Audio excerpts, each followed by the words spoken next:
میت کو قربانی میں شریک کرنے کا مسئلہ کہ آیا میت قربانی میں شریک ہو سکتی ہے یا نہیں. امام مسلم نے حضرت عائشہ صدیقہ سے روایت کی ہے. یاد رکھیے گا صحیح مسلم کی روایت ہے, حضرت عائشہ صدیقہ سے. یقیناً رسول اللہ نے سینگوں والا ایک مینڈھا لانے کا حکم دیا جس کے ہاتھ, پاؤں اور پیٹ سیاہ ہوں. چنانچہ وہ آپ کے پاس لایا گیا تاکہ آپ اس کی قربانی کریں. پھر آپ نے ان سے فرمایا اے عائشہ چھری لاؤ.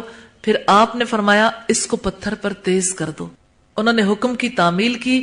پھر آپ نے چھری کو تھاما, مینڈے کو ذبح کرنے کے لیے لٹایا. پھر آپ نے فرمایا اللہ کے نام کے ساتھ اے اللہ محمد, آل محمد اور امت محمد صلی اللہ علیہ وسلم کی طرف سے قبول فرمائیے. پھر آپ نے جانور کو ذبح فرمایا. رسول اللہ نے یہ قربانی مدینہ طیبہ میں کی. اس سے بیشتر آپ کی آل اور آپ کی امت میں سے بہت سے لوگ فوت ہو چکے تھے. آپ نے ان سب کو قربانی میں شامل فرمایا. یہ روایت صحیح مسلم کی ہے. حدیث کا نمبر ہے 1557. یہاں سے ایک اصول پتہ چلتا ہے, جس ایک قربانی میں میت کو زندہ لوگوں کے ساتھ شریک کیا جائے اس کا گوشت قربانی کرنے والے خود بھی کھائیں, مسکینوں کو بھی کھلائیں.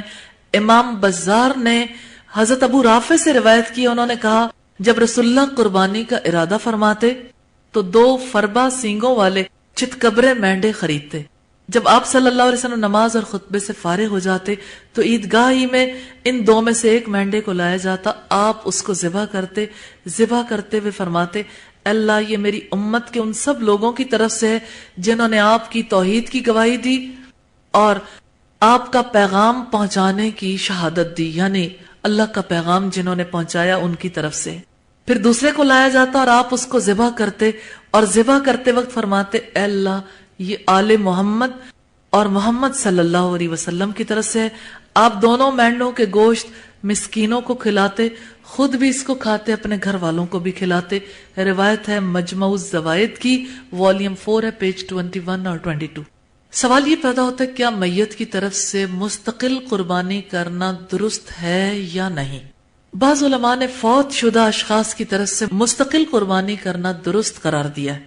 انہوں نے اس حدیث سے استدلال کیا ہے جس کو امام احمد نے اپنی مسند میں اور امام ترمذی نے اپنی سنن میں اور حاکم نے اسے روایت کیا. انہوں نے بیان کیا کہ حضرت علی نے 2 مینڈوں کی قربانی کی.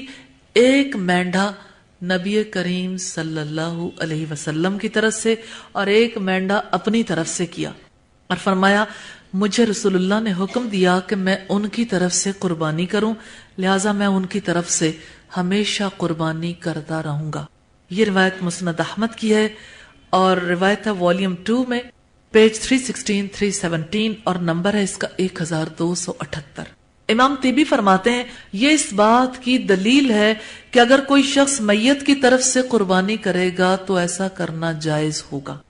امام ابن تیمیہ لکھتے ہیں کہ جس طرح میت کی طرف سے حج اور صدقہ کرنا جائز ہے اسی طرح اس کی طرف سے قربانی کرنا بھی درست ہے. میت کی طرف سے قربانی گھر میں کی جائے گی, اس کی قبر پر نہ تو قربانی کا جانور ذبح کرنا جائز ہے نہ ہی کوئی اور جانور. یہ روایت مجموع الفتاوی کی ہے اور اس سے ہمیں یہ پتا چلتا ہے کہ امام ابن تیمیہ کا یہ موقف ہے کہ حج اور صدقے کی طرح قربانی بھی میت کی طرف سے کی جا سکتی ہے, ہاں قبر پر نہیں کی جائے گی. اور پھر اسی طرح سے دوسری شرط یہ ہے کہ قربانی جو ہے وہ گھر کے اندر کی جائے گی.